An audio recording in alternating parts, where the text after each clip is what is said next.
کے ساتھ ساتھ صدقات خیرات، ایک تو صدقۃ الفطر ہے اور ایک زکوٰۃ ہے، ایک قربانی ہے جو مالدار لوگوں پر واجب ہوتی ہے۔ تو اللہ تبارک و تعالیٰ کے راستے میں انسان جو واجبات ہیں، فرائض صدقہ ہے وہ بھی ادا کرے، جو نفلی صدقہ ہے وہ بھی کثرت سے کرے۔ سرکار دو عالم صلی اللہ علیہ وسلم کے بارے میں روایات میں موجود ہے کہ آپ صلی اللہ علیہ وسلم کی سخاوت رمضان میں تیز آندھی سے بھی زیادہ ہو جاتی تھی، تیز آندھی سے بھی زیادہ آپ صلی اللہ علیہ وسلم سخاوت فرماتے تھے۔ آج ہم اپنے گریبان میں جھانک کر دیکھیں کہ اللہ تبارک و تعالی نے کتنا مال دیا اور ہم اللہ کے راستے میں کتنا خرچ کرتے ہیں۔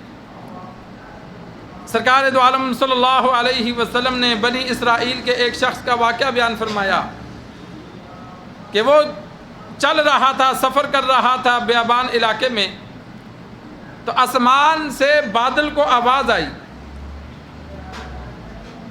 کہ اے بادل فلاں بندے کی زمین کو سیراب کر۔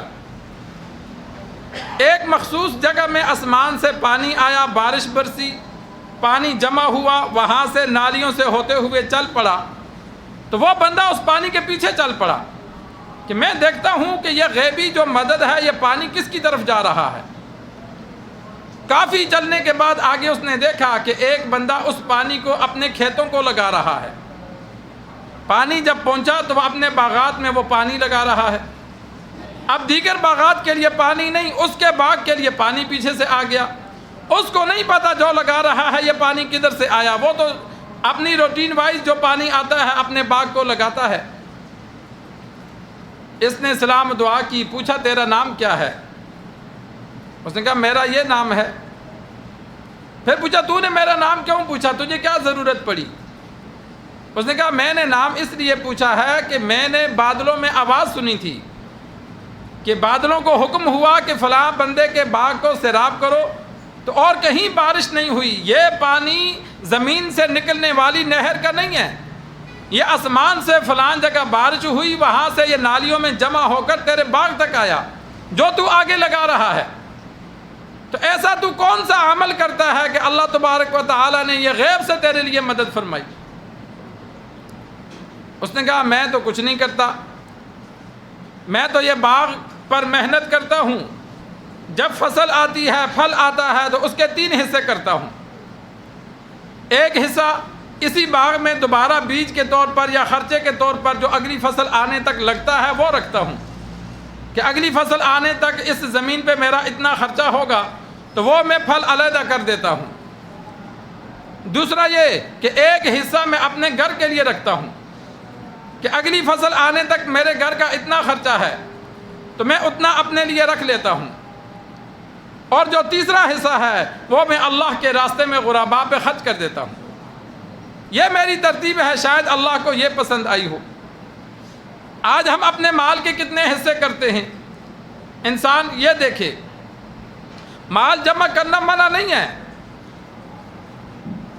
جتنا مرضی مال جمع کر لو۔ صحابہ کے پاس کروڑوں مال تھا، لیکن مال خرچ نہ کرنا یہ بخل ہے۔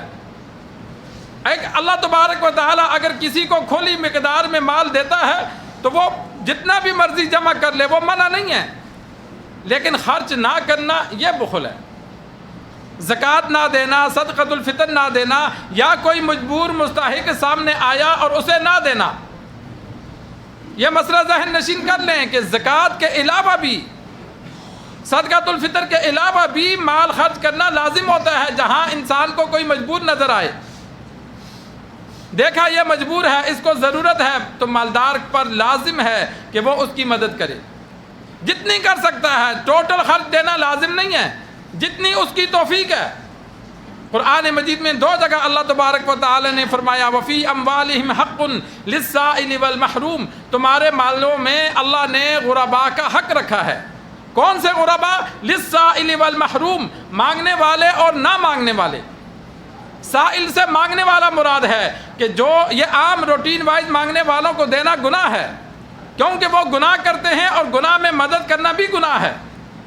مانگنے والے سے وہ مراد ہے کہ کوئی عزیز و اقارب آ کر کہتا ہے، جس طرح ہمارے ہاں کبھی کبھار ہو جاتا ہے کہ یار میں مقروض ہوں، آپ نے زکوٰۃ دینی ہوتی ہے، صدقہ کرنا ہوتا ہے تو خیال کرنا، یا محلے میں کوئی کہہ دیتا ہے کہ یار والدہ بیمار تھی، کافی خرچہ ہو گیا، اخراجات بہت ہیں، یا مکان تعمیر کر رہا ہوں، کوئی بندہ اپنی ضرورت آپ کے سامنے پیش کرتا ہے، اس کی مانگنے کی عادت نہیں ہے تو اس کو سائل کہتے ہیں، اور محروم اسے کہتے ہیں کہ جو ہے تو مستحق لیکن مانگتا نہیں ہے ضرورت مند لیکن وہ مانگتا نہیں ہے، تو مالدار کا کام ہے کہ تلاش کر کے اس کو دے، جو مانگتا نہیں ہے لیکن ہے ضرورت مند، محلے میں پتہ ہے یار فلاں کے گھر حادثہ ہوا، اس کے حالات کافی خراب ہیں، تو انسان بغیر مانگے اس کی مدد کرے جتنی توفیق ہے، یہ لازم ہے للسائل والمحروم۔